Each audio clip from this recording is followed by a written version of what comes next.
T-minus 3, 2, 1,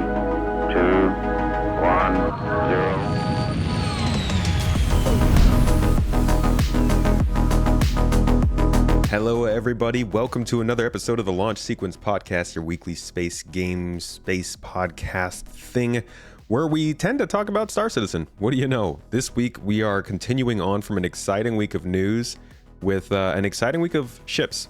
A lot of people like ships. It's one of the biggest parts of Star Citizen. People love them. And I've got with me today Execute from Inforunners, one of the best channels for speculation and ship coverage. A channel I am part of. You probably have seen me there, or you've seen Execute there, or you've seen Execute on this show. We cross-pollinate a lot. How are you doing today, man? Tired, and we're about to get more tired, aren't we? CitizenCon around the corner, and AI shortly after that. It's the busy part of the year, that's for sure. Yeah, it's going to be a good time of no sleep for a couple days. I look forward to the noodles and the spaceship announcements. And the sleeping in rough quarters and all that stuff. Yeah. Right. I don't know. We'll see how it goes at CitizenCon. It's an event. It's been very hyped this year. The 2 days, so I'm expecting a lot. We'll see what happens. Well, they're certainly building it up. I mean, whether inadvertently or not, the year itself has been a slow one. Information has been lacking, and they've kind of started to lean in. I think they started this a few years ago, leaning into the fact that the lead up to CitizenCon was so dry, right? They didn't used to acknowledge it. Now on the shows, they'll be like, you guys know what season it is. We're not sharing anything. So it starts to get even the people who weren't normally paying attention to it being like, okay, apparently big things will happen at CitizenCon. And I'm like, you need to come with it if you're going to talk all the talk leading up to it. So interested to see what they have. It's 2 days. Anything big that you're expecting? Obviously, we're going to talk all about the ships today. But before we get into that, anything big you're expecting from CitizenCon? I think it's so obvious that they're talking about Squadron 42. Like kind of like what you just said, that whole dry period, they struggled to get content for CitizenCon every other year. And that was when it was 1 day. How the hell are they going to just do Star Citizen when it's 2 days? Like, they just don't have enough content. And again, this year, the content's been dry all year in Star Citizen, so therefore Squadron 42 just logically has to be a part of it. We know that, like from people I've talked to and stuff like that, you can tell that, like, you read the reports, you make the videos on it, you tell me. It is literally everything is pointing towards they're wrapping the shit up. Well, yeah, and that's the thing is, like, everything is pointing towards it, but I also we've always said, if you want to know where Squadron is, look at the current gameplay in Star Citizen. And it's so hard to tell now because we don't know what their timeline is of moving things from Squadron to Star Citizen anymore. Like all the messaging doesn't really match what's happened, and some of the stuff is showing up and some of it's not. And we know they're going to show stuff from Squadron that's coming to Star Citizen in like 4.0 at CitizenCon. It's just like, it's like jambalaya, man. It's all mixed up. Yeah, absolutely. I think, look, I'm going to be with you right at the start of the year when we did our videos on like, what are you looking forward to this year? You and I both said the star map, and I'm still sticking to that. Like, that is the number one thing I want to see.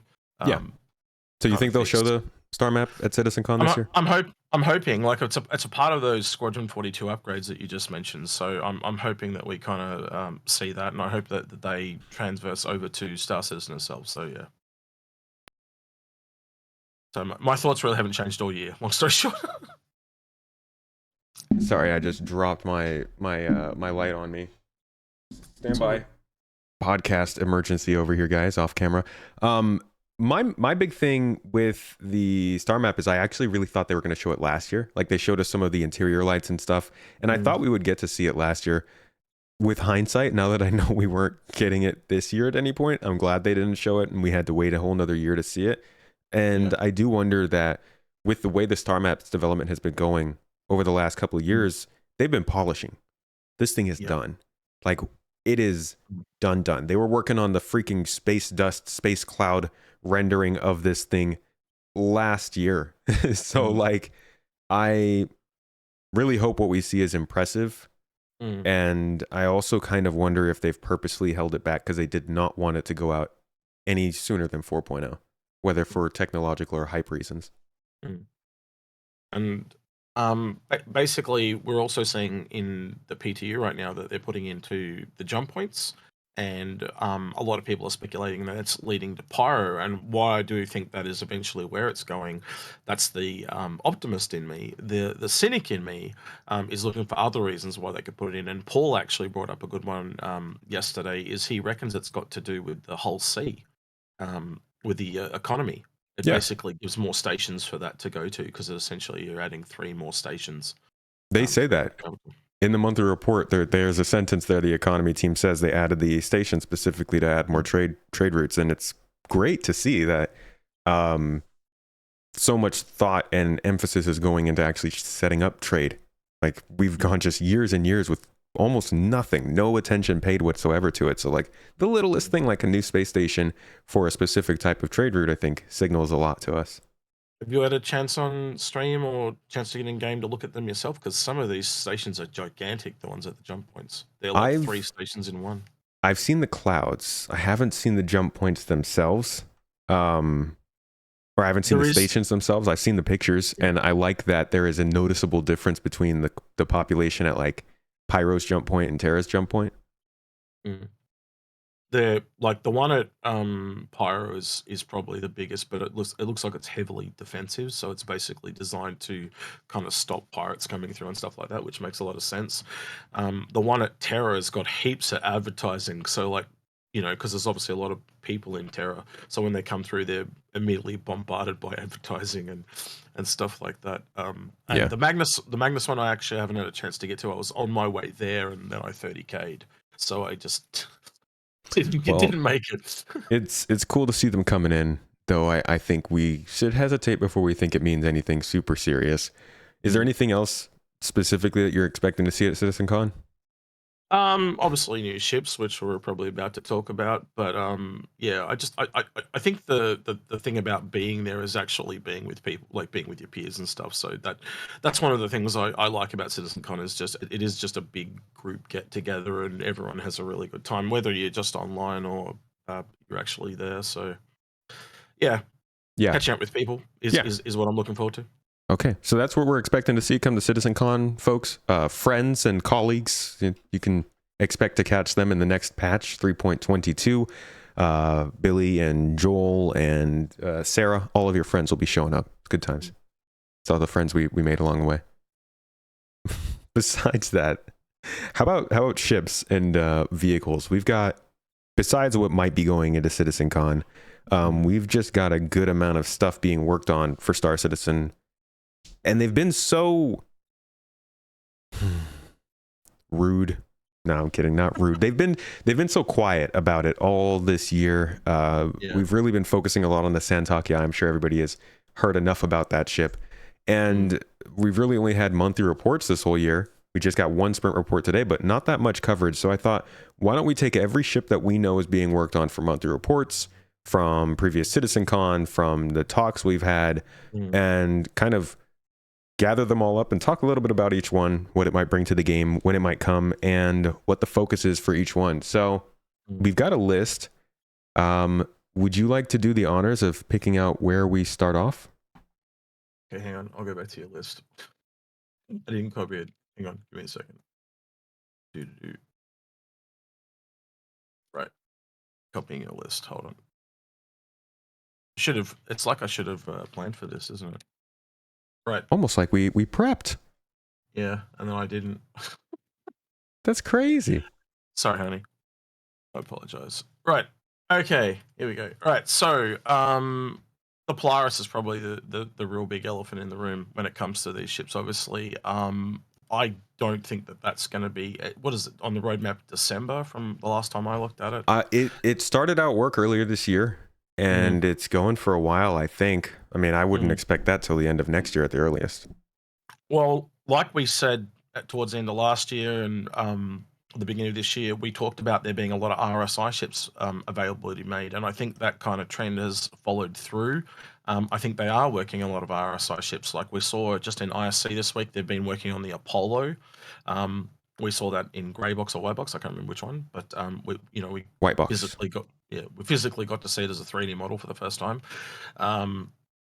And then you've obviously got the Galaxy, the Perseus, God, I forget. There's like 5 or 6 of them now at this point. Yeah.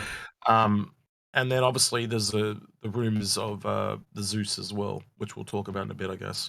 But there's a few RSI ships there, and it makes a lot of sense to speed up development. We also know that they've been spooling up 2 new ship teams, so obviously those people need things to work on. And we've long speculated and theorized that um, those bigger ships needed more people to work on, and they were always going to wait till they had those bigger teams, because basically you don't want to be remaking your bigger ships, do you?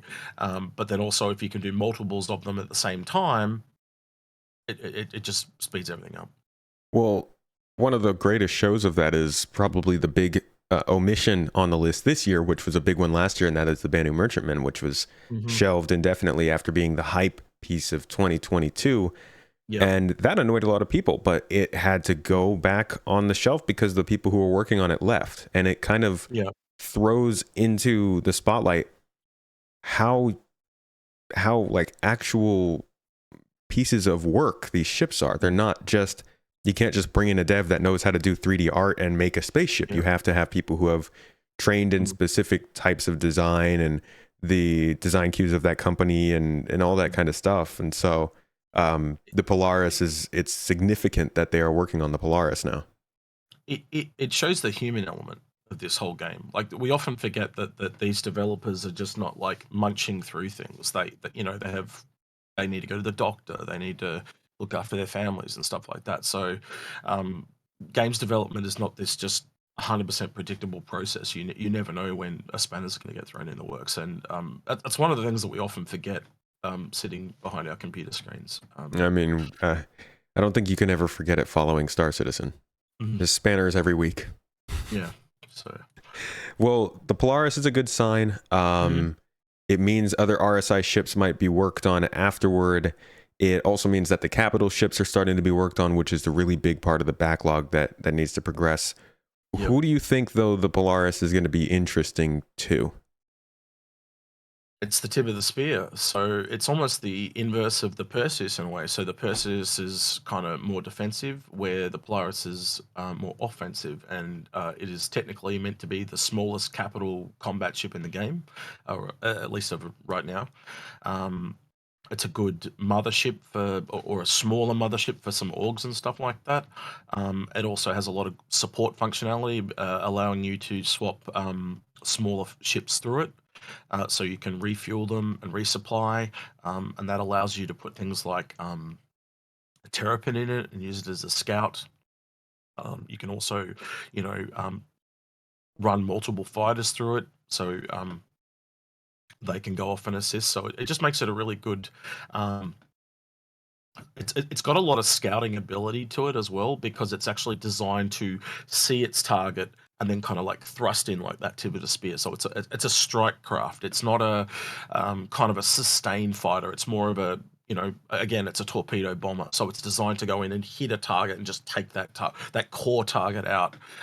It's not where the Perseus is an example, because it's more defensive. It's designed to take hits as much as it is meant to dish them out. So it's more of a brawler. As opposed to a glass cannon, which is kind of, it's not exactly a glass cannon, but you get what I mean with the torpedo bomber.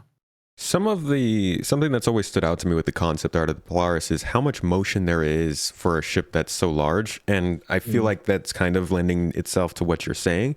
At the same time, though, I've learned to kind of squint when looking at Star Citizen concept art, because the stuff that they put in there is sort of true of what the ship is meant to be, but also sometimes it's just not. So I'm still trying to figure out where a Polaris sits, but it does feel like it's a big ship, very combat focused. It's very much a group ship. You're not getting this as a solo player. And for the most part, there's still not really many applications in the game that would require it, right? I think it's really designed to kill the larger capital ships. So it's it's an Aegis Xeno threat. Javelin. That's basically it. Yeah, exactly. It's designed to punch up. It's a little bit like the Redeemer, which is kind of designed to punch up as well.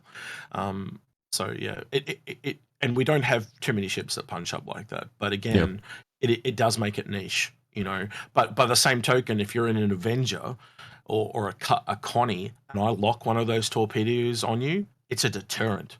Like that ship is a massive deterrent. Like those torpedoes are expensive, Yeah. but God, yeah. you're gonna be terrified if I lock a torpedo onto your Connie. You're just gonna be like, that's a Polaris that's locked onto me. I'm getting the hell out of here. You know, like and just knowing that it's got 20, I think it's 28 torpedoes off the top of my head. They're huge. Yeah, They're like they're the second biggest torpedoes in the game. Yeah, they're like the length of like 6 humans. It's insane. Those things, and that's like, I feel like that really is a almost an economic factor, is unlocking this kind of firepower. I think out of all the ships we're looking at today, this is the most firepower you could get. Unlocking that kind of firepower for players, we can't do some kind of a license system. You don't have to sign up for the military. We have reputation, we have the law system, and we have the economy. These are the 3 ways we can stop players from taking tools like this and causing absolute havoc. And I feel like, economically speaking, the price of these torpedoes, like you're saying, it's got to be astronomical. Like, they should be able to wreck anything they come into contact with, but they also should be so expensive that you're trying to do other missions to fund your use of the torpedoes, So the last time we had pricing on them was that they cost the price of an Avenger per torpedo. An Avenger, like the ship? Yeah, Avenger Titan. So every torpedo is the same cost as a Titan. How much was that? That's got to be like 700,000-800,000.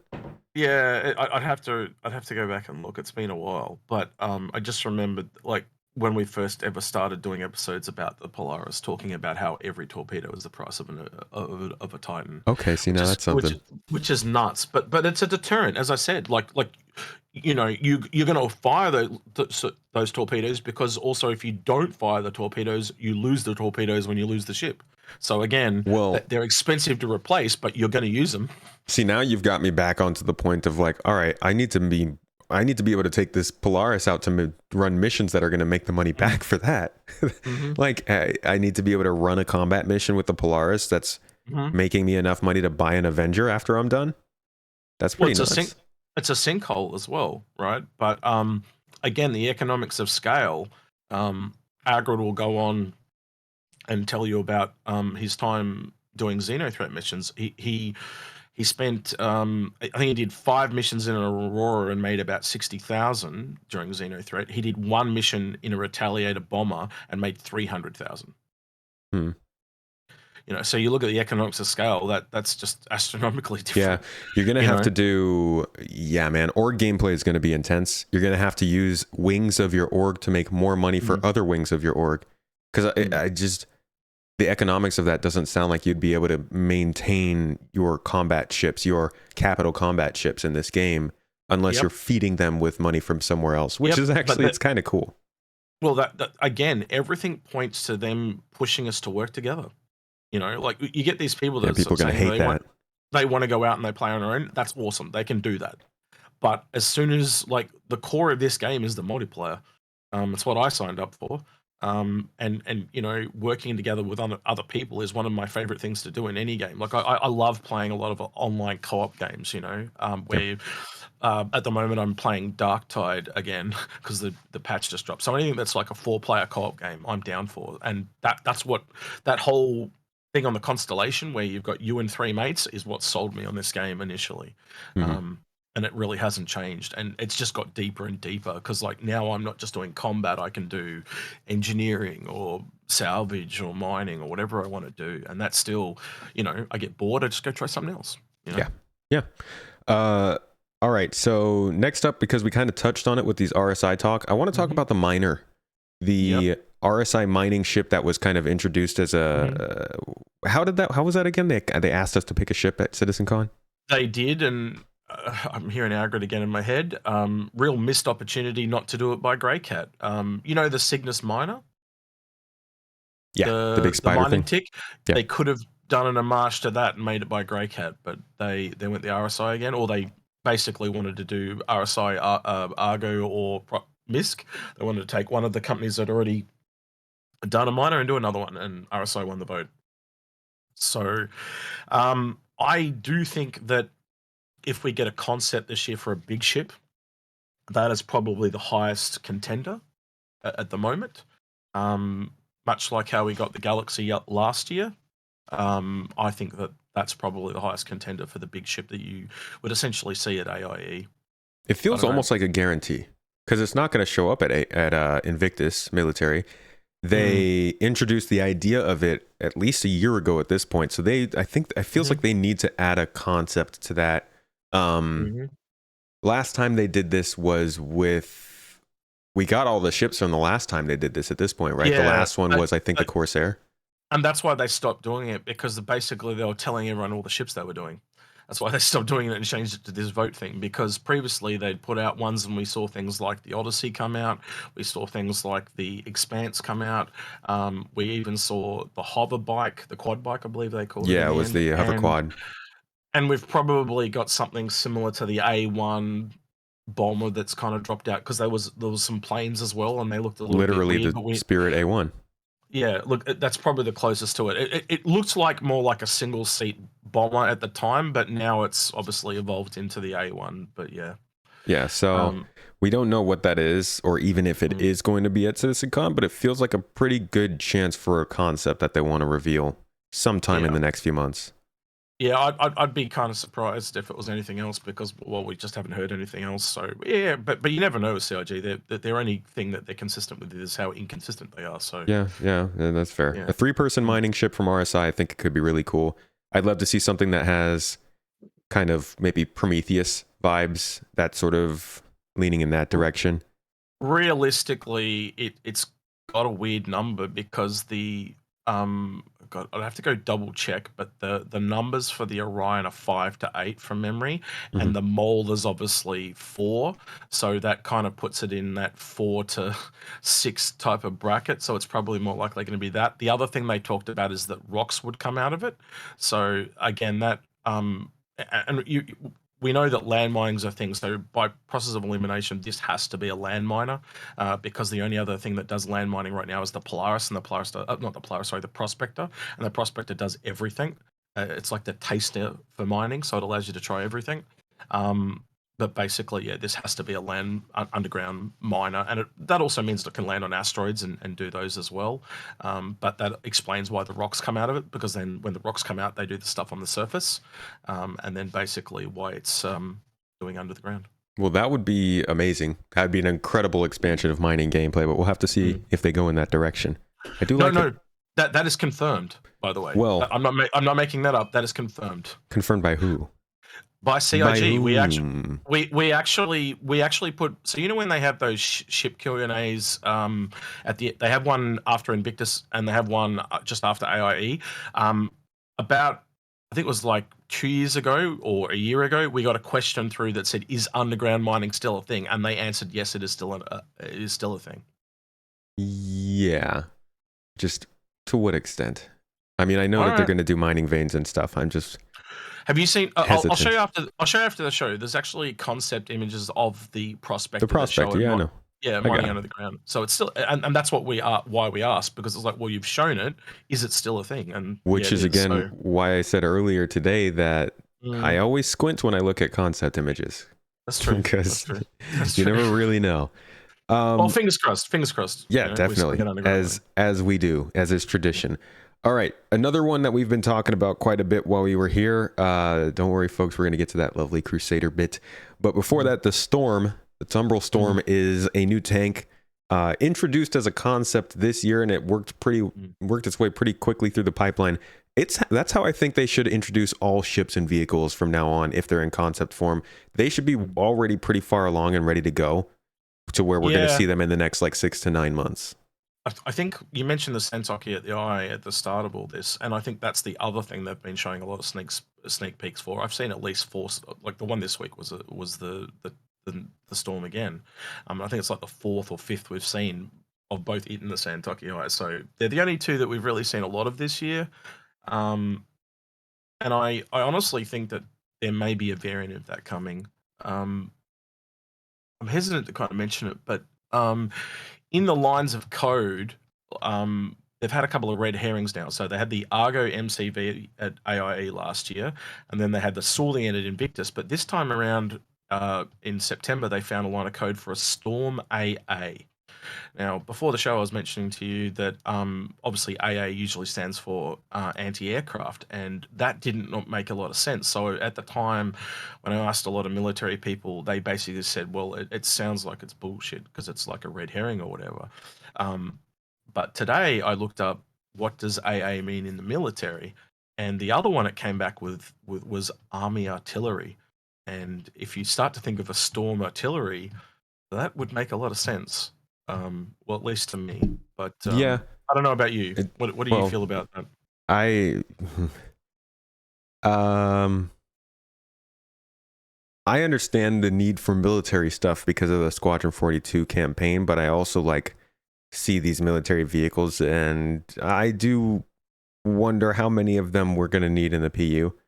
One of the things I was talking about on stream actually a couple weeks ago, we were talking about how a lot of vehicles in Star Citizen, it's this weird game where like when other games might create a vehicle that you see fly around and drop players off, that you're always so angry you can't fly, that looks so cool, you know, the Pelican in Halo Combat Evolved, you guys know what I'm talking about.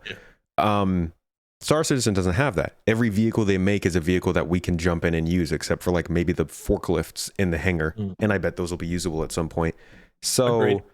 I understand that they're making these things like artillery, maybe anti-aircraft, maybe like a personnel transport, the Cutlass Steel. Those are the kinds of things that I feel like also are being made for NPCs and for missions and for objectives and things that we can be working against.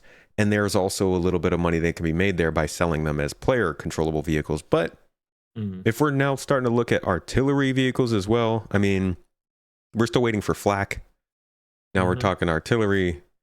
I am hesitant to see how far we move in that direction.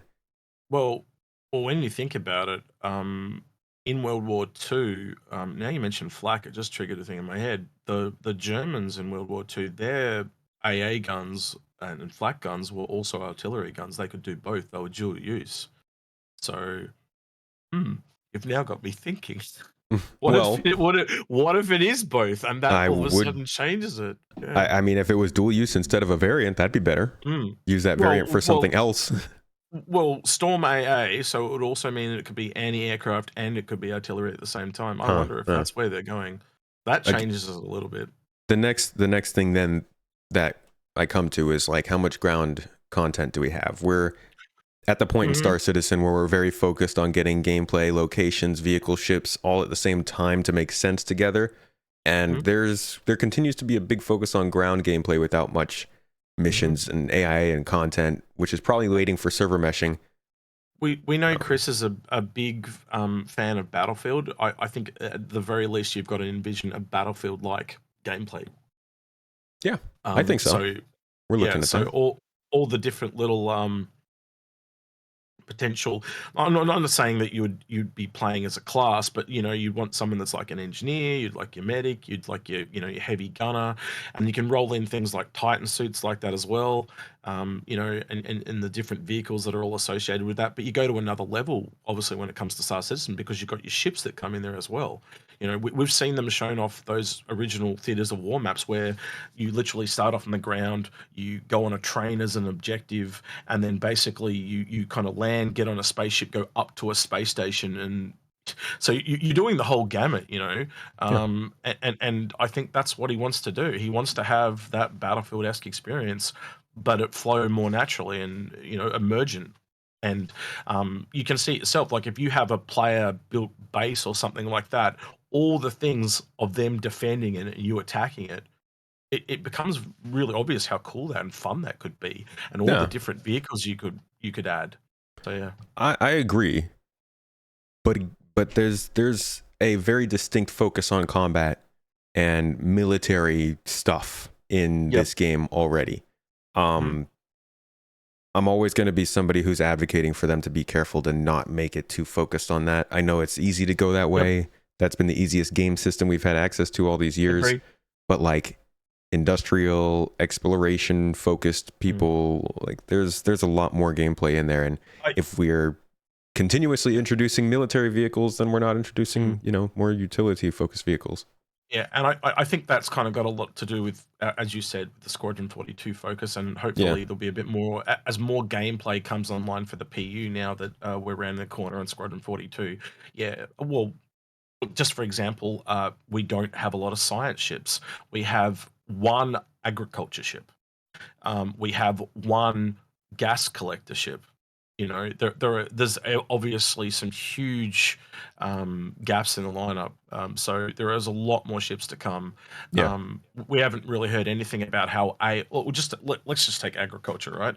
So obviously you've got plants and animals. Now we've heard about plants. Plants are easy. They just basically go on the ground and they don't move. They just grow over time. They're pretty simple, right?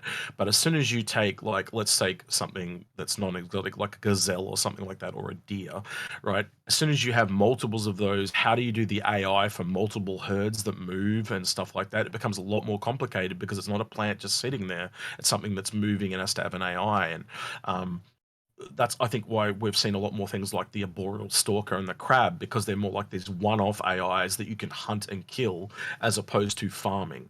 So yeah, Yeah. again, all these little problems from a gameplay perspective that we'll see come down the line. And I think, like, there are a few things that kind of already envision to where they want to go with that, because one little simple one is like the 400i has those temperature controlled cargo areas, right? And so basically, I'm expecting at some point you'll probably get a cargo ship that is just for animals or just for plants, so you can keep them all alive while you transport them Hmm. in a temperature controlled environment. We haven't even got into environments of, like, say there's some kind of space monkey and it needs some kind of special environment to live in. So you've actually got to set the environment on your ship so it can live in that area. We haven't even Dang got to, space monkeys. I haven't even got to that yet, you know, but Nope. that'll more than likely be a thing at some point. We have not reached the space monkeys yet. Mm. And Sorry, honestly, it could have been Chris space Roberts win. fish.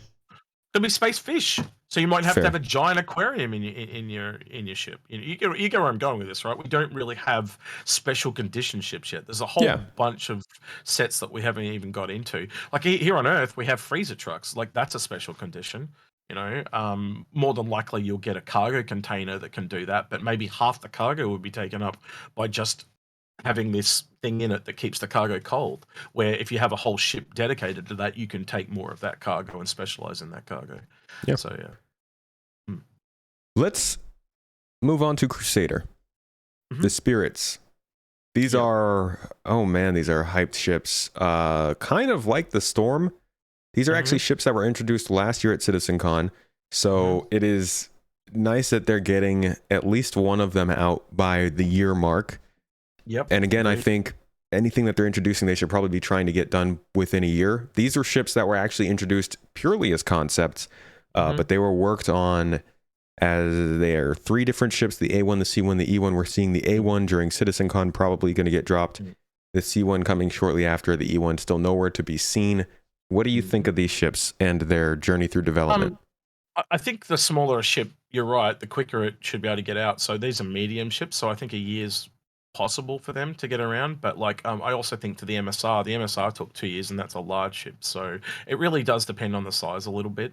And again, if they've only got a small team working on them back then, obviously as more people come in, they're going to get quicker. But Spirit, right? The A1, obvious one, bomber. So you kind of take the A2, redo the code a bit, redo some smaller size bombs. It's a no-brainer. That's an easy one to slip in, and that's probably why it's coming first. Right, CIG devs. Y'all just took Yep. the A2 and just Yeah, copy paste job. That's a little bit, easy. yeah. Control C, Control V. Yeah. The Crusader C1 Spirit. The hold up for that one seems to be the tractor beams. They really want to get the tractor beams coming in, but we know they're coming. So I think that's why it's. Do you think it was they're on and off holding for a it little bit. back just for the tractor beams? I don't know. Well, if you think about it, like, if they can just have it all working and slip it in rather than release it and then have to kind of update it, I think that's kind of where they're going. So they were probably close enough. They were like, well, we'll just hold it back so we don't have to do it twice, type of thing. Saving themselves a bit of work. I would think if tractor beam gameplay was 3 months away from getting in game, they would already, anything they would have to do for the ship itself would have already been done. Like you could have it come out 2 weeks or 3 weeks. I'm guessing that 3.21.x or 3.21 is going to come out no less than or no more than a month before the C1 comes out. So Well, like, is that month what really I'm make that big a difference? what I'm guessing is we'll get the A1 at CitizenCon and we'll get the C1 at Expo. IAE, yeah. Yeah. Someone told me the other day I stuff it up all the time. Instead of saying IAE, I say AIE. Yeah, I know. So now I'm just saying Expo because I cover myself completely. AIE. The A would be that No. sound. So the AIE is a place that I went when I was younger. It's actually where I learned to do video games and stuff. So yeah. Do they also sell you ships there? No. But Okay. anyway. Thought that was an acronym thing, maybe. And then the last one is obviously the E1. Now this is going to be held up for ages, purely based on the AI. And I honestly think that this will be the test bed for AI. The AI on ships. You mean because, the IA? well, AI. No, I see what you did there. You're fucking with me. Right. The AI. But yeah, the AI, it's only got 6 people that are in it. So it's a small test bed. It's good. You can obviously see if you were to do it for something like the Genesis Starliner, it's way too many people. And then obviously if you take it down to a VIP ship, it's probably not enough people. So this is a nice little thing in the middle where they can kind of test the waters and then kind of spin it down to the VIP and make that VIP probably a bit more eccentric or specialized, or you know how VIPs are, they're a bit more They're special people. Yep. Is And this then do you know how many people this ship's supposed to carry? 6 is 6 executives. It's the executive, which I think it also shows that personal transports have classes now. So, your Genesis Starliner is like your economy, and then your business class is this executive E1, and then your VIP is your 400i, your Origin 890 Jump 600i, that type of thing. Man, imagine So 6-person spaceship being considered just business. Good life.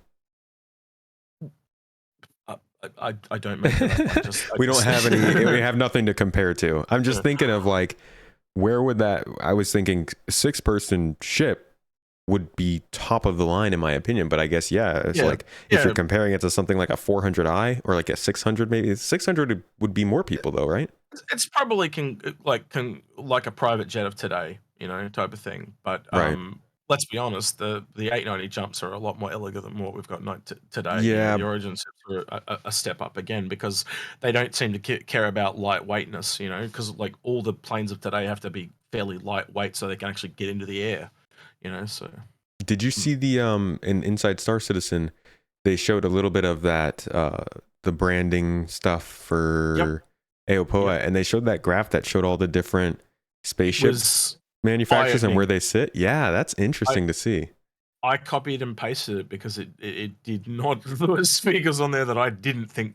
Well, Drake was right next to Argo, and that blew me away. I was like, I thought, what? Why are they right next to each other? In terms of what that graph was showing, I get it.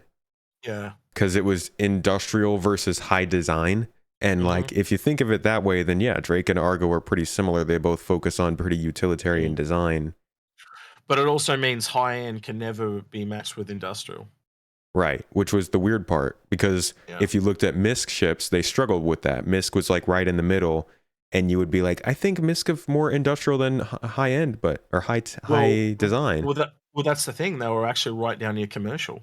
Yeah, but they were a little bit leaning towards high design instead of industrial, and I thought that was backwards. But I honestly thought they were kind of like a high end industrial. I didn't even think of commercial at all. So it's really interesting to see where they've placed it, and I almost wonder. You didn't think of the manufacturer of the whole series as commercial.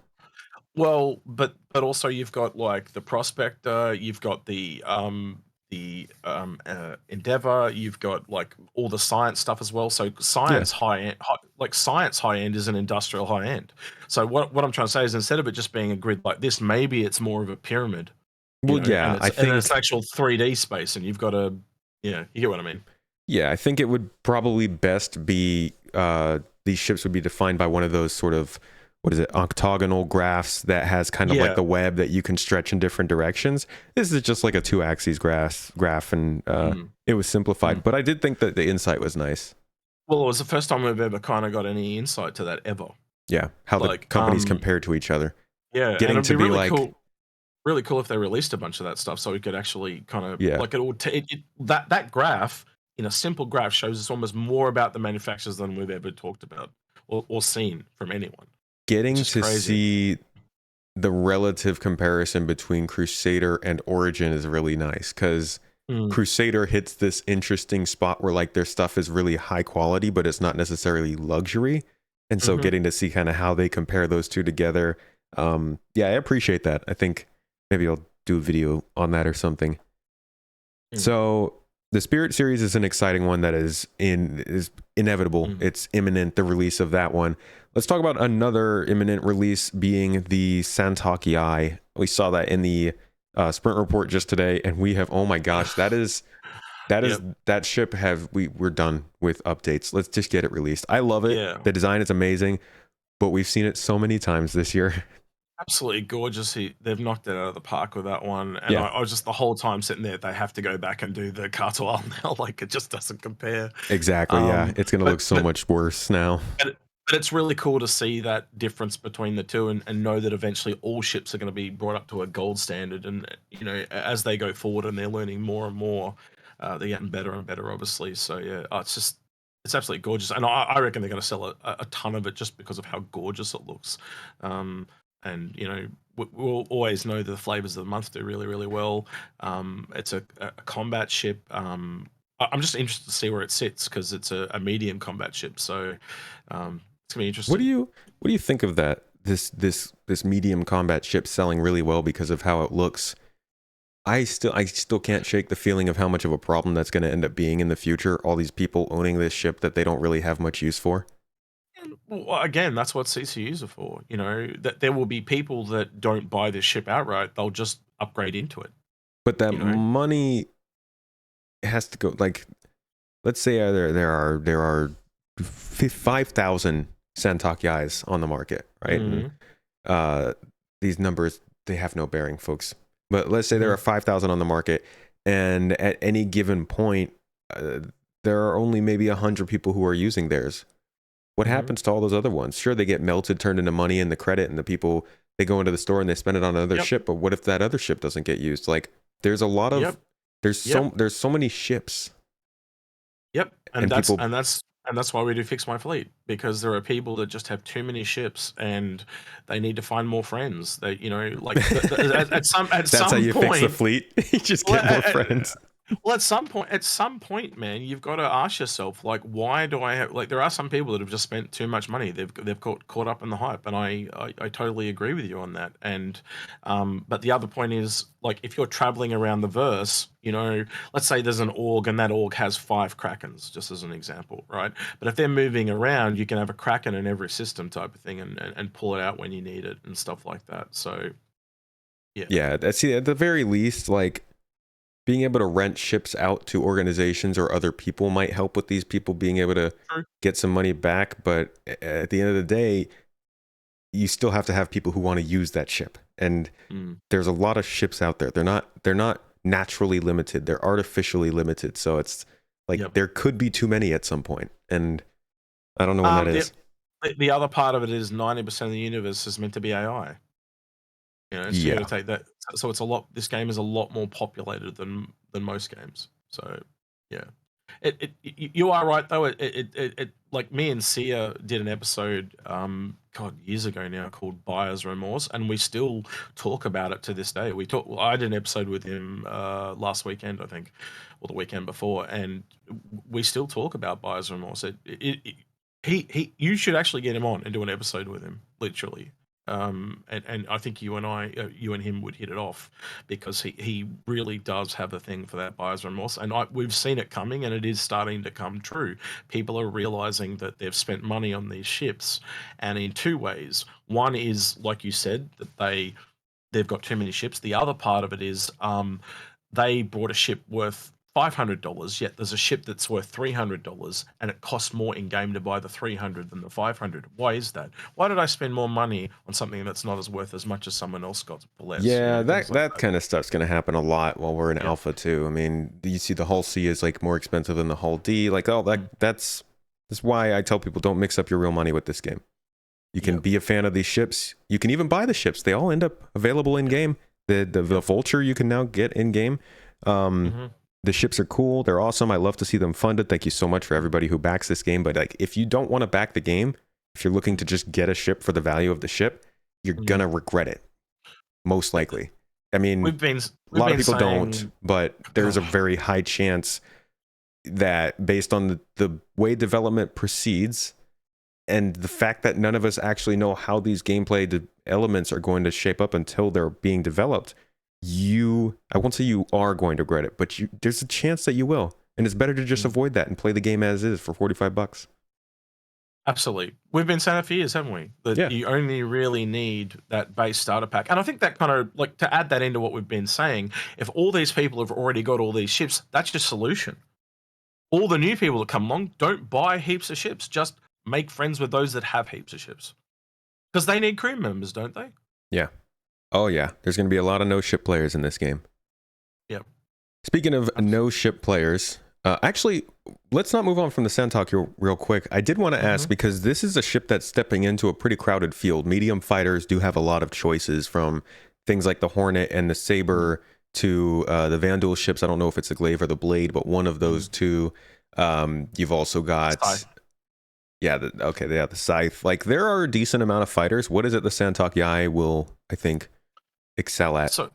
So the real thing with the Zion is it's meant to be their maneuverability. So they fly in a completely different way to how our ships fly. So the real thing for them is sideways maneuverability, but that is really not in the game yet. So right now, the San'Tok.yai that'll go in will not be the same San'Tok.yai that you'll get in the end. So it'll be kind of like the Hull C. You're going to get the gameplay, but it's not going to be what you should be expecting. Yeah.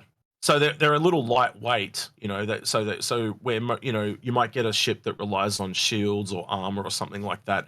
They don't have, well, you know, they'll have shields and they'll have a little bit of armor, but look, it'll be lower than most. What they're relying on is their agility. If you think of it like in a traditional MMO where you get you got your rogue, you've got your tank, and you've got your like your glass cannon DPS. They are kind of like the rogue. They're going to use their agility to kind of outmaneuver you to kill you, right? You might be in something like a tank that's, you know, relying on its health to wield them down over time. It's going to be cool to see when it works in that way. I do hope at CitizenCon this year we see something about the control surfaces and their plans for the flight model that'll start to differentiate these ships a little bit more after master modes. You just did a video on the return of hover mode, which is another one, which I watched yesterday, which is scary and exhilarating for me at the same time, because how much people crapped on that when it came out. I was really excited for it when it came out, right? I was like, oh, this is awesome, you know, but people struggled to play it, and because they complained about it, they removed it. And it's just like, well, you should have given it time, and it would have been cool. So I want to address that, because the comments on the video are saying the same kind of thing, and I feel like people are missing what I'm saying with the video. Right. The idea behind hover mode is great. It's amazing. And I was excited for it too. I enjoyed it. The problem was the implementation, the execution. Absolutely. It was artificial, right? It was like what they're doing with master modes. A lot of people don't have a problem with the way master modes just kind of kicks in for no reason, right? That's how hover mode was. Instead of a system that functioned based on the power your ship had, which that's what everything is going to be based on. They could not have stuck with this system because it had to be based on the power of your ship, but they didn't do that. They based it on speed. So it didn't make sense. And I agree. Flying like this, flying in atmosphere, flying low, flying slow, it should take skill. You should have to learn it. You should have to prove it out and figure it out. And players should have to crash and get frustrated and get good at that. But this, in my opinion, wasn't that. It was artificial. It was arbitrary, and it wasn't communicative enough. It's like they wanted to do tier 0 and alliterate it on it in the PTU, where I think what they should have done is just let it cook a little. That's one of the things I'm realizing is the more and more people that join this game, the less alpha developery it can be, because they just won't put up with it. You know, most gamers are not used to alphas and betas and all that testing type of stuff, right? So, you know, if you look at, like, since COVID ended, the number of people in this game has doubled. Or no, not since it started. Since the start of COVID, it has doubled. which is crazy. So like the more and more people that come into this, obviously the more and more casuals join us, and not to call them peasants or dirty casuals, but they are just not used to this environment. A lot of people come into Star Citizen thinking it's a game. That's not what they're getting. It's an in development, in process project. Yeah, there's a lot to be said about that. Mm. But yeah, I think that just in general, I think there's something to be said about, like, yes, it was good and they were onto something, but they weren't doing it right, I don't think. And the fact that they have now taken a step back and waited for a natural game system that was going to do what they were trying to do anyways, to make it more immersive and more simulated, that's really what I was trying to explain with the video. And I think that got missed at times, but if you kind of line it up too, they were probably doing similar things with the flight model in Squadron at the same time. So they've probably just taken it back and just worked on it just in Squadron. Yeah. But they wanted to show us because they were excited about it and they thought we'd be excited about it. And guess what? There was those of us that was excited, but just as many people that were excited were frustrated because they can't fly for shit. The system was I put it in the video, literally showing the way that system would control your ship without your input. Like, people were bad, but also that thing would throw you into the side of a hangar off of no input of your own. I have no doubt in this game there are going to be people that are really awesome at one particular part of it, but they're terrible at another. Like, and a real simple one is, like, probably some of the best flyers in the game are going to be joystick users, but they're probably not going to be the best at first. I'm not saying they all will be this, but like they probably won't be the best at first person because they're so used to the joysticks, as an example. And you might get someone that's just really, really good at medical. They know all the drugs, they know exactly what's wrong with you and what to give you and stuff like that. But then as soon as you put them in another profession like mining, they're lost because that's not what they've learned. Like this game is looking so complicated that, like, one of the things me and Agata talk about is, like, how are you going to write guides for this game? Because they're so big and the systems are so like they're a whole, just medical is as big as an entire game of another game. So you're going to actually have people that just specialize in each area of the game. And I don't think you're ever going to be able to get one person that can just do guides for everything because they'll all be just not complete. So agreed. So we've also got a couple other variants. This is a vehicle that I'm quite proud of. I'm gonna toot my own horn a little bit here. I called out this one being worked on in the monthly report, and then I think they revealed it kind of with the roadmap roundup recently. The G12 series is a series of ground vehicles from Origin, a luxury company. We just talked about them. And we've got 3 different ground vehicles coming from that manufacturer. These are like 3 of the last backlog vehicles that I think they have they have no excuse of making. I think they've also I'm going to talk about the other one here as well, is the X1, and I want to put these in together for one simple reason. I think they took some things of the G12 and put them into the X1, right? So the unique thing that really breaks the G12 down is it has an enclosed cab. Right now, the Ursa has that as well, but the Cyclone does not. So what that gave the G12 was this fast-moving enclosed cab, right? That doesn't sound that interesting, but when you realize that a lot of the planets are going to have conditions like, a gaseous atmosphere or something like that, you can't take a Cyclone. You just can't, because it's an open cab, and you'll eventually run out of air in your mask. So you need somewhere, enclosed cab. So that G12 has a place to exist. And it looks like they're copying that over to the X1. So now all of a sudden we've got an enclosed bike. Is the X1 enclosed? Well, that's what, again, you go I thought it just had kind of a windshield over. Go have a look at the ISC this week. It looks like it's enclosed now, right? The only thing you can see that's outside is like where your feet go, right? Again, if you took the air shield and put it at a waist height, or somehow it seals off the midsection, you get what I'm saying? Like, it's way more enclosed now. There's actually a seat behind the driver, so it's not like leaning forward like other bikes. It's actually got a seat behind it. So I don't know. It's just a theory. It's a complete theory. But if that is an enclosed bike, that makes it very unique in amongst bikes, because none of the other bikes are enclosed. So that literally makes it the only bike that can go into a non-breathable atmosphere, so to speak, for any length of time.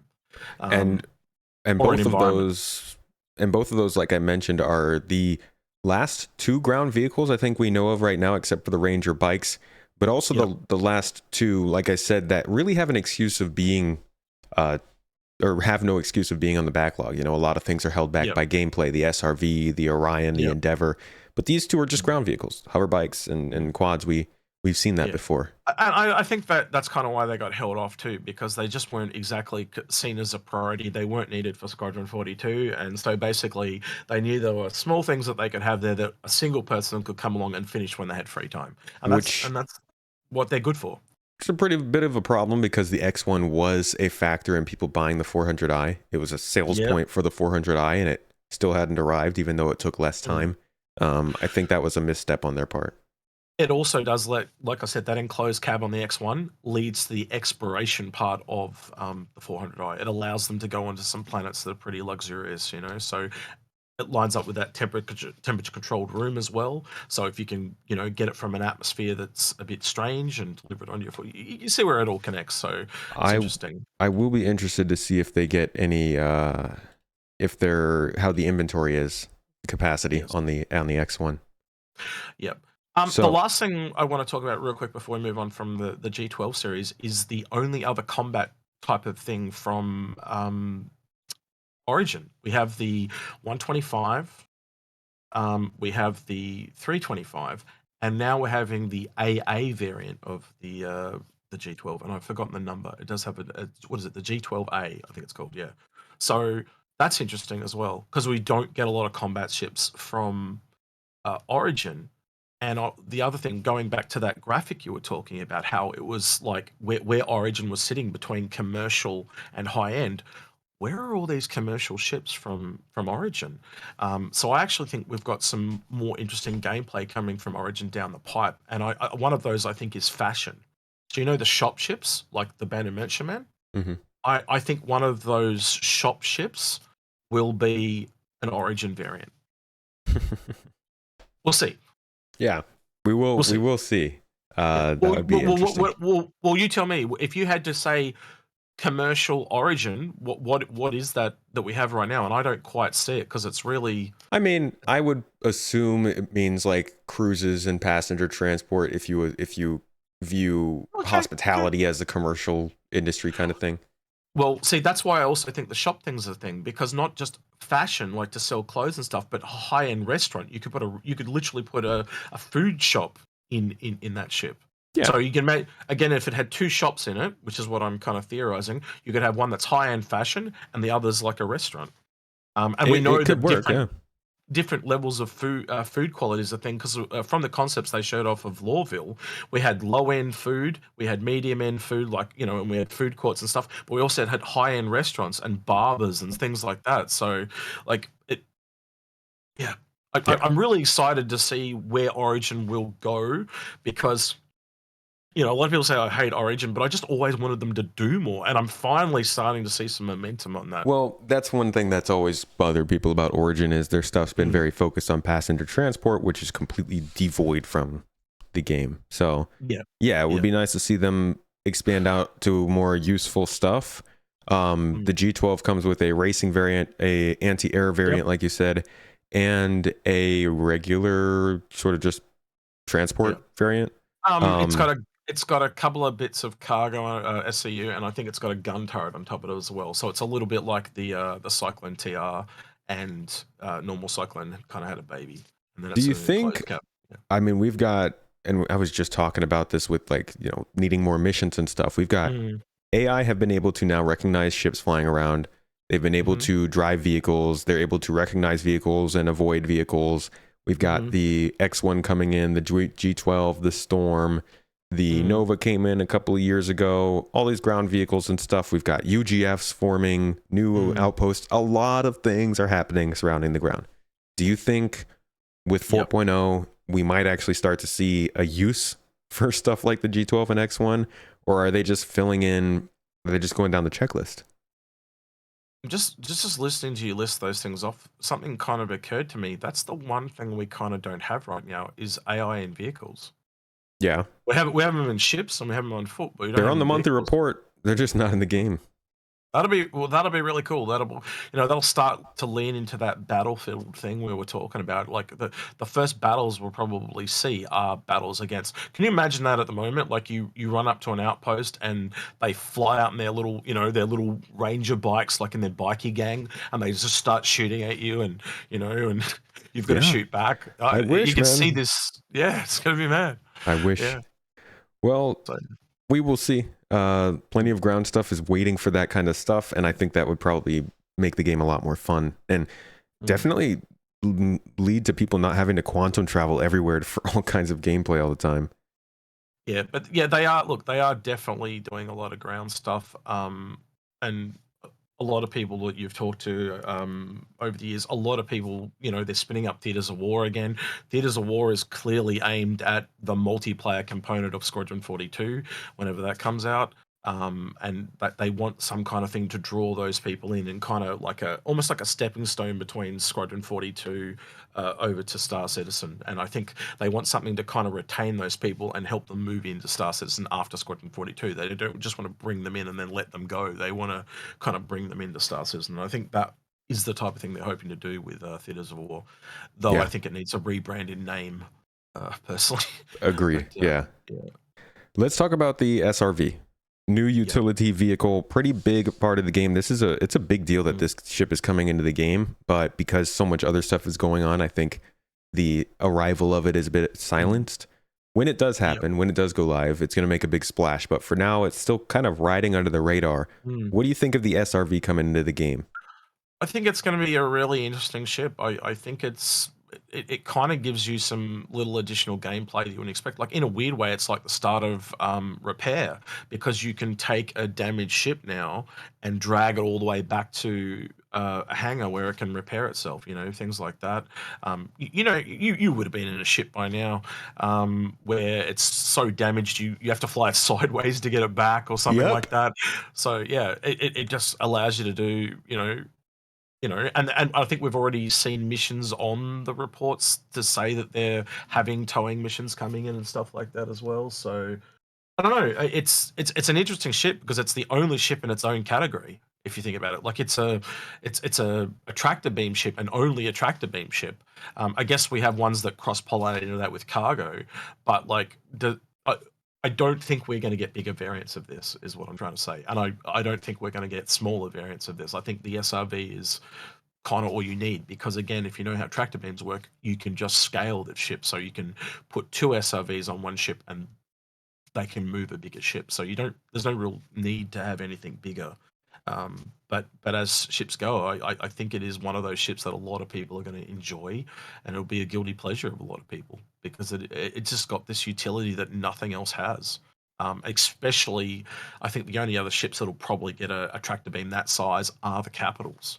You I know. don't think there is. Well, yeah, that's possible, but they have Mm. made a point of saying that the size 2 tractor beam is exclusive to the SRV, and then Well, there size you 1 go. tractor beams are, no, I'm sorry, size 3s are exclusive to the SRV, size 2s are regular vehicle tractor beams, size 1s is a handheld tool, and then size 0 is the multi-tool attachment. So that Yeah. So SRV you does have something special going for it. Yeah, so it'll probably be the only one that can move ships then, if that's the case. Yeah, Or it'll for require a certain. shit ton of the others to move stuff. Like, because Yeah, I know they showed the guy holding the Aurora and moving the Aurora around, yeah, that's, and if that's the same size essentially as a ship one, then yeah, well, that was a joke. yeah. I don't know. I don't expect it to like maybe a stationary ship, an Aurora could move around, like a tractor beam could move around, like a powered off one. But I don't expect you to be able to just go and pluck one out of the air. And that's the same thing with the SRV. They said that if a ship is moving, you can't put the bubble around it. So yeah. Yeah. Yeah. I think that the handheld tool is going to be pretty weak compared to what a ship can do. But the SRV itself, like you said, it opens up a new type of gameplay. I mean, Mm, the ability for them to make missions that space stations just assign people with SRVs to clean up ships in the area. Um, mm, the ability for people to use SRVs to tug mineable rocks into areas so that mining ships can all stay absolutely. in the same place and just Yeah. pass their stuff onto cargo ships instead of searching.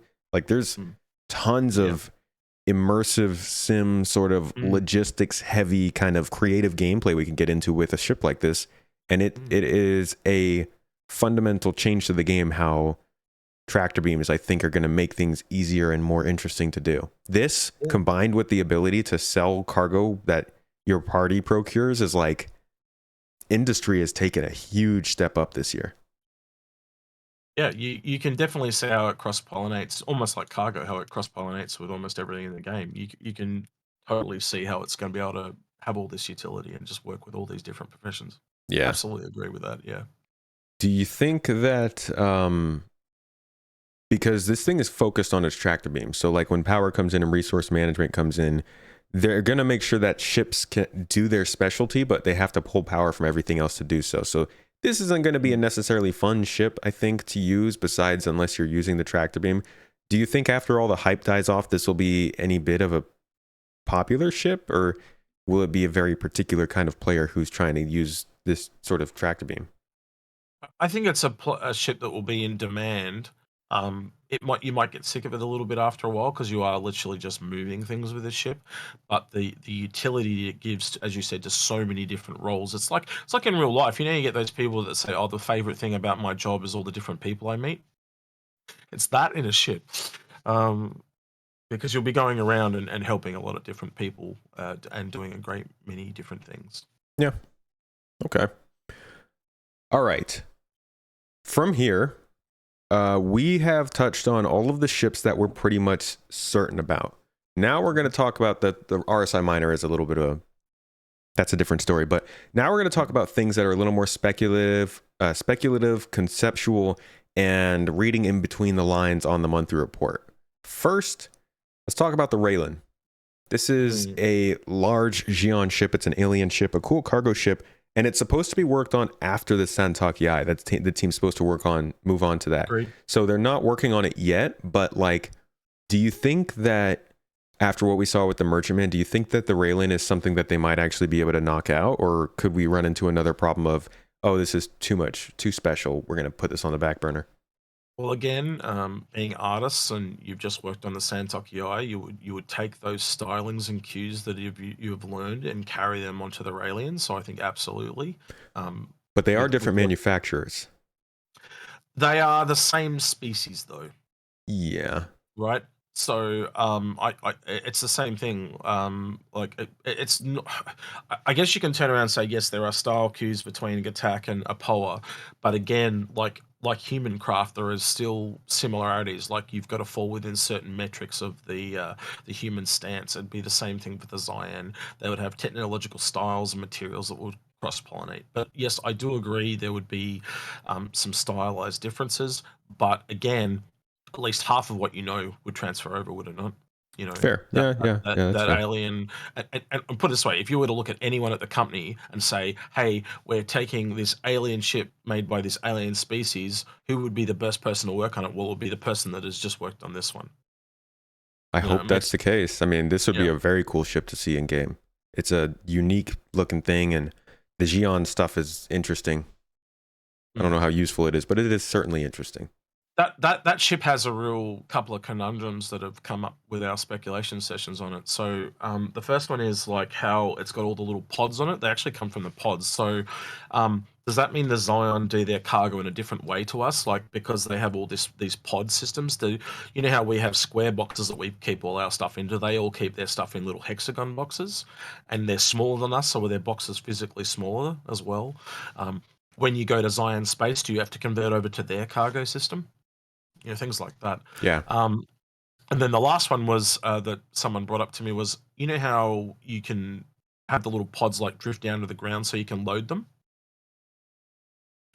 What happens if you tractor beam one of them off as they're coming down? So the weird coding thing is you'd have to have the reattachment point would have to be coded to instantly go back to where it was at the start. I know that sounds weird to explain, but it's a coding issue because you can't connect to something if it's invisible. You can't just like pull it off and then put it back on because you can't see where it is. So that connection point has to then be recoded to go back to the start of the ship. Yeah, it's I more don't know if that. confusing because I think you have to know how the ship works to Yeah, picture that. But yeah, I'll trust you on that one. yeah. So there's some weird coding issues and weird gameplay issues. Like to me, it's a little bit weird how that ship works with all the little boxes that come down. Like, are you really limited in cargo size? Unlike other ships that that load, it's got, so think of the Banner Matchman. It's just this big thing that comes down and you load it. This thing is multiple little things that come down and you load them. So are you then limited in the space you can fit? We also know they're hexagon boxes, so they change how much they can fit. Like there's a lot of questions there that are yet to be answered. So the Railen will have some interesting connotations to go with the Zion that I'm interested to learn in due time. And we will see what happens with that over the next few months. Stick with us, folks, to see if what happens with the San'Tok.yai team is in fact true, that they go to that ship, because that's going to be an interesting choice to see being done at this point. The next one is I was going to say, it's also the first kind of interior ship from the Zion, we'll see. Yeah. Because the two that we've seen so far don't have interiors. Yeah. The next one is the RSI Zeus. So people keep showing up in my stream and they're like, hey, you heard the news about the Zeus? You heard the rumors about the Zeus? You seen the stuff about the Zeus? And I'm like, where are you getting stuff about the Zeus? They're like, pipeline and execute. So why don't you go ahead and tell us what it is that you are filling people's head with about the RSI legendary Zeus? So I've had two sources come to me now based on the Zeus. And then obviously you've got Pipeline talking about it as well. There is meant to be pictures of this thing. This thing is meant to be flight ready, and it's meant to be coming at CitizenCon. Now, there is a Zeus. It's called a Zeus Mark II, MK2 is how they've written it, and I think that is meant to be that there's a Zeus in lore that was the first ship before they had quantum drives. Before they had jump drives, they just had quantum drives. So it was the first ship available to the commercial, to the civilian market. So it's like a really iconic ship in human history, so to speak. And so basically, this is like a reimagined version of it for the current day Star Citizen. And basically, if you look at the old one, it's designed for 3 people. Most 3 people crafts are around about the medium, though one of the sources I've talked to said that they believe it's to be a large, but I think it's more likely to be the medium. We'll have to wait and kind of see. Obviously, everything I'm telling you here is utter speculation. Even the ship itself is speculation. So take it all with a grain of salt. But basically, knowing what you know about the Zeus, the old one was a short range explorer for 3 people. So that's kind of what I'm expecting. If you kind of look at gameplay that was on the roadmap for this year, we also know bounty hunting was a thing. So I was speculating, you got the Connie, how it's got the turret at the bottom and the top. Yeah. So imagine that on a medium ship, it would allow it to be, because the Connie is listed as a gunship generalist. I'd expect this to kind of be in the same vein, but also allows it to be like a mini Redeemer medium ship that would be has a bit of one of the variants would be bounty hunting. Obviously, if you're going into short range exploration, that's touring. So we were thinking, like, how you got the E1 is the business class in the Spirit. We were thinking this could possibly be like the Genesis Starliner, but economy based transport might be another variant. But again, variants are all just hyper speculation, so take all that with a grain of salt. I think at the very least you'll get a generalist variant, which is essentially a mini Connie that's like a Cutlass or Freelance or Spirit. So this could be like RSI's Spirit? Yeah, essentially, yeah. I like that. I mean, I like RSI's design. I always say whenever I see the Apollo, I would love an Apollo variant that you could use for exploration. It sounds like this could fit in that sort of same niche. So it wasn't until yesterday that someone, like, I really like the Apollo as well. Agrid really likes the Apollo. A lot of people like the Apollo, and they want a version of that they can fly that does something else. But Badger's pointed out something really interesting, is that you do not want your emergency response vehicles to look like other ships. Because then when it turns up, you don't shoot at it. Yeah, right? Absolutely. And so once he said that, I'm like, yeah, we really can't have variants that look like the Apollo, unfortunately, because it'll put doubt. Well, that's a bit of a problem for the Cutlass series, huh? True. Absolutely. That is probably the first ship that most people shoot at is the Cutlass. So yep. I think they lost that one already. The other thing is, if you look at the old Zeus, it's essentially a flying Dorito, right? And one of the things that was brought to our attention is there is actually flying Doritos already from RSI, and biggest one, I don't know if you've seen the video we did, but basically if you put the Polaris up against the original Zeus, the actual cabin of the Polaris is almost the same size as the Zeus. You could essentially just chop the head of the Polaris off, and we know they're working on the Polaris right now. So we were like, wow, what if this thing is got style cues from the Polaris? So it Yeah, could be it could. interesting. It could. It'll be interesting because their design cues try to point towards their old designs being more long and segmented, with their newer designs being more kind of triangular. So it'll be interesting to see how they try and say that the Zeus is kind of more in line with their newer designs when it was their oldest ship. But we'll see. They can do whatever they want. They could not do the triangle. They Yeah, can they go can wherever they do. want They with can make it Yeah. look like a hot dog if they'd like to. Feel I am free. hoping like when they had the Kraken one year, they had a physical model of it made by JR Fabrications. They also had the Raven made one year by JR Fabrications. I'm hoping that we actually see the Zeus made by JR Fabrications at CitizenCon. I think that'd be really cool if we have this Well, ship model. We'll see. the Dragonfly will be there this year. That was there too. That was the other one they did. I forgot about that one. Yeah. All right. So now let's talk about variants, because on the monthly reports, we've been having some weird reports of different variants through the month. So I'm going to read kind of what we know so far. More recently, in the August monthly report, we were told two things. One, 2 new variants of an existing vehicle were completed. And the other thing we were told in August was an all-new ship progressed through white box, revealing various areas that require updating from the concept, including an increase to the interior space. Now, that second thing that I just read from August has a follow-up in September. This all-new ship, it says now, white box for a new vehicle mentioned in the previous report is nearing completion. Last month, the team solved some of the space issues, opting for smaller beds with a tighter layout. They also separated out the base model from the variants. So there's a lot to take from all of this. Let's go back to August first with that first thing that I said. 2 new variants of an existing vehicle were completed. What are your thoughts from there? So the obvious one to me is the cutter. You've alluded with blurry pixelated images in your videos. I love that. That Nobody can tell what that is. Nobody knows what it is. It's anonymous as hell.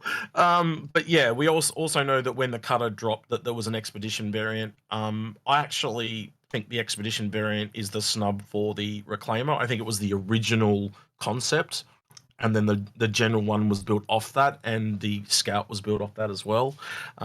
And I think the expedition has just been held off because they needed to do more things to it. It also needed tractor beams and things like that, and so that's why that's been held off. But yeah, I think that's the really obvious one: the scout and the expedition variant of the cutter. That covers your August monthly report.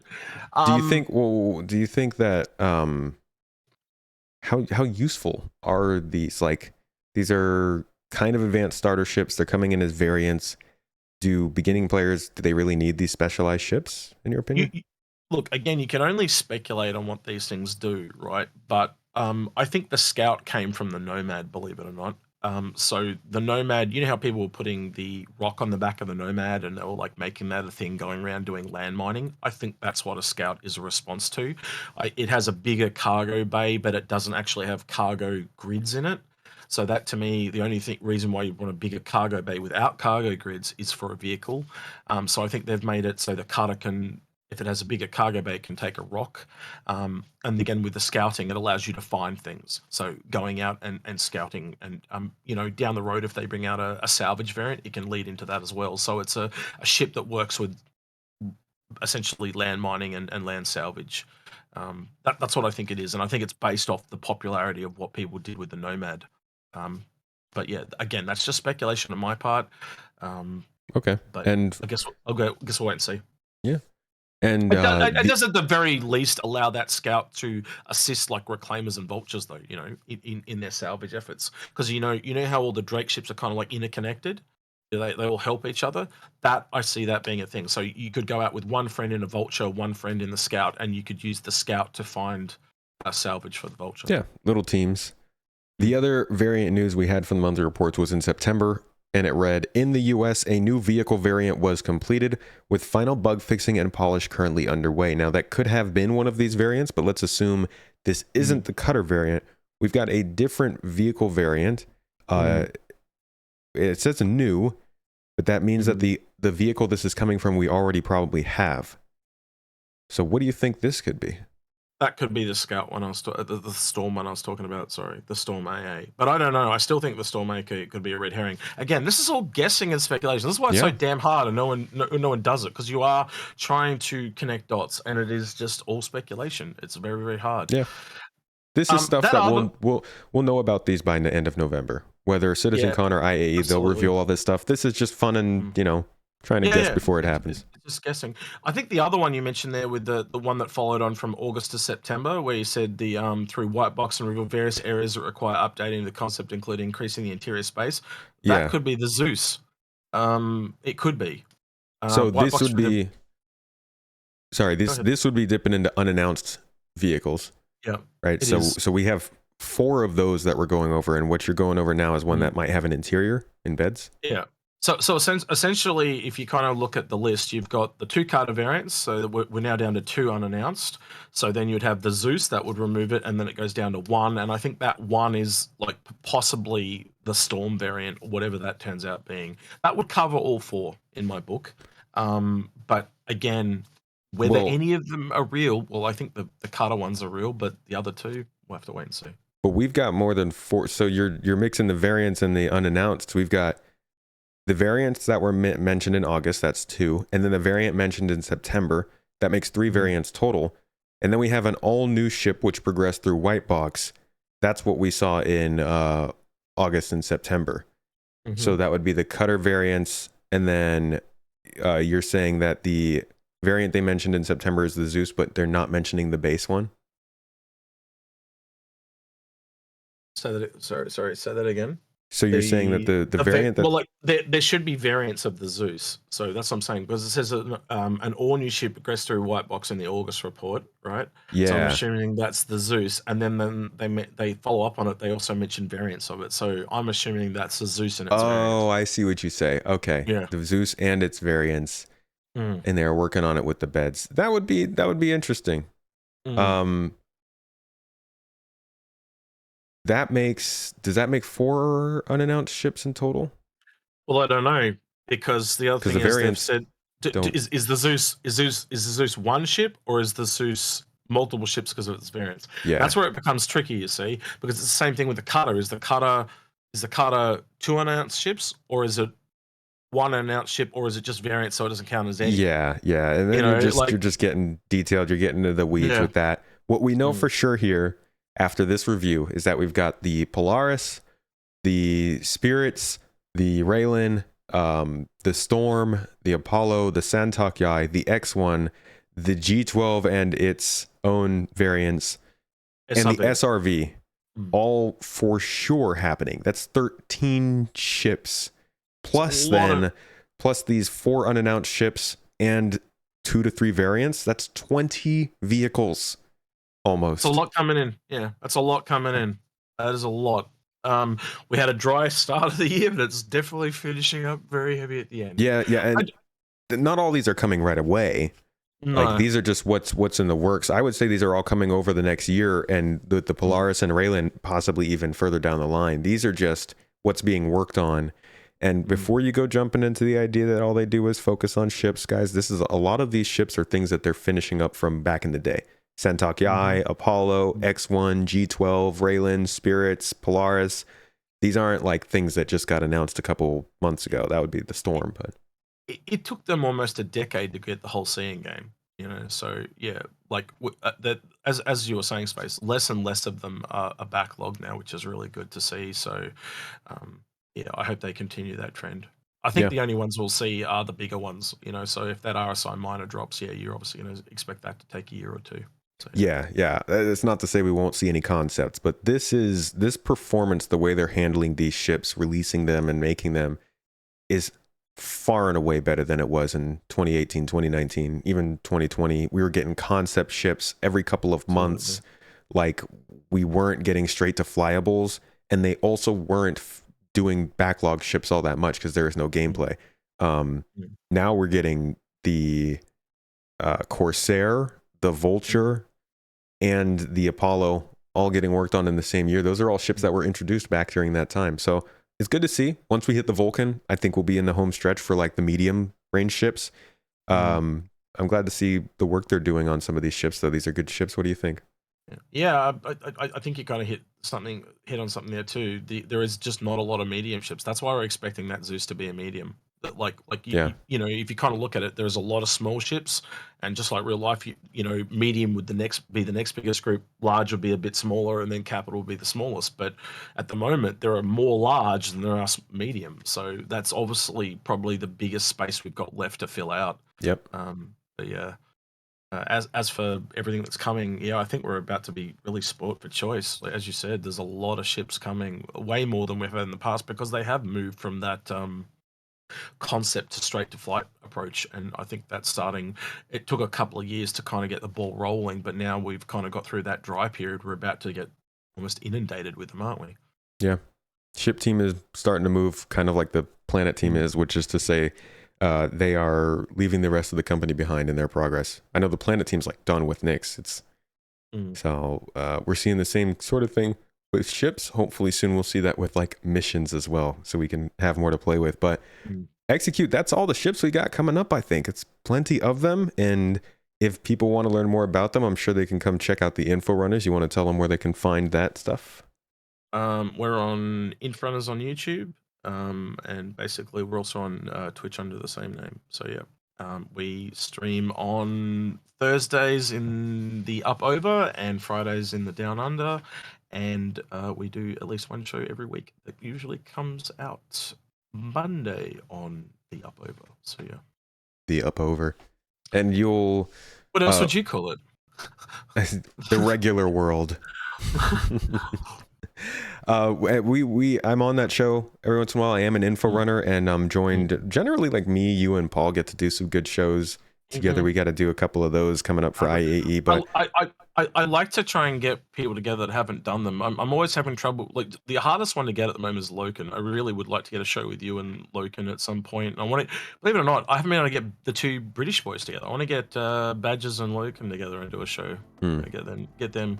So yeah, but we're all really busy doing our own thing too sometimes. Yeah, so it's a lot going on. All right, man. Well, thank you for joining me one final time. I'll see you later. Everybody, thank you so much for listening. If you are on YouTube and you don't like the ads, ad-free audio platforms got you covered wherever you get your podcast. Check them out. But thank you for listening. Thank you for watching. If you are a supporter and you're here live, thank you for joining us.